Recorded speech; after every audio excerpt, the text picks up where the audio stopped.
Assalamualaikum warahmatullahi wabarakatuh. Perkenalkan, nama Siti Fatimah, NIM E2019-2256. Baik, saya di sini dari kelompok 11 yang akan membahas materi tentang pembangunan ekonomi daerah. Nah, pada materi ini saya membahas tentang pengertian, kemudian perbedaan pertumbuhan dan perkembangan ekonomi, serta apa saja strategi pembangunan ekonomi. Baik, pembahasan yang pertama yaitu pembangunan ekonomi daerah.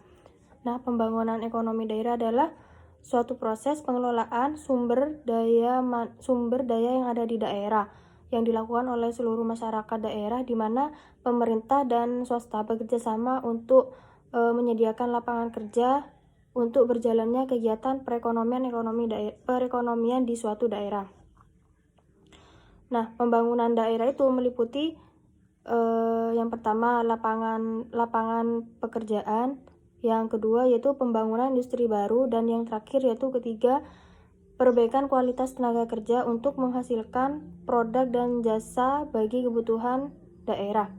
Nah, tujuan terpenting dalam pembangunan ekonomi daerah adalah untuk meningkatkan peluang kerja untuk masyarakat sehingga dapat membangun perekonomian daerah. Terus yang kedua yaitu perbedaan pertumbuhan dan pembangunan ekonomi. Nah, pembangunan ekonomi adalah suatu proses kenaikan pendapatan total dan pendapatan per kapita dengan memperhitungkan adanya pertambahan penduduk dan disertai dengan perubahan fundamental dalam struktur ekonomi suatu negara dan pemerataan pendapatan bagi penduduk suatu negara. Nah, pembangunan ekonomi ini tidak lepas dari pertumbuhan ekonomi ya. Pembangunan ekonomi mendorong ekonomi dan sebaliknya. Pertumbuhan ekonomi memperlancar proses pembangunan ekonomi. Nah, perbedaan antara keduanya yaitu pertumbuhan ekonomi keberhasilannya lebih bersifat kuantitatif, yaitu adanya kenaikan dalam standar pendapatan dan tingkat output produksi yang dihasilkan. Sedangkan pembangunan ekonomi lebih bersifat kualitatif. Bukan hanya pertambahan produksi, tetapi juga terdapat perubahan dalam struktur produksi dan alokasi input pada berbagai sektor perekonomian seperti dalam lembaga pengetahuan sosial dan politik. Nah, pembahasan yang terakhir yaitu tentang teori strategi pembangunan ekonomi.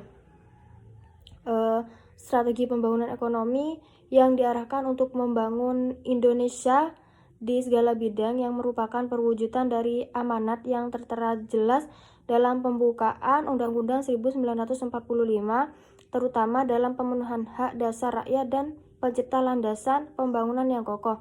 Nah, menurut Presiden Susilo Bambang Yudhoyono ini ada beberapa cara yang dapat dilakukan dalam menerapkan strategi dasar pembangunan. Ada 6 cara. Yang pertama yaitu menerapkan strategi pembangunan yang inklusif, gimana pada strategi ini yaitu menjamin pemerataan dan keadilan serta mampu menghormati dan menjaga keberagaman rakyat Indonesia. Sekian presentasi dari saya. Apabila ada salah kata mohon maaf. Wassalamualaikum warahmatullahi wabarakatuh.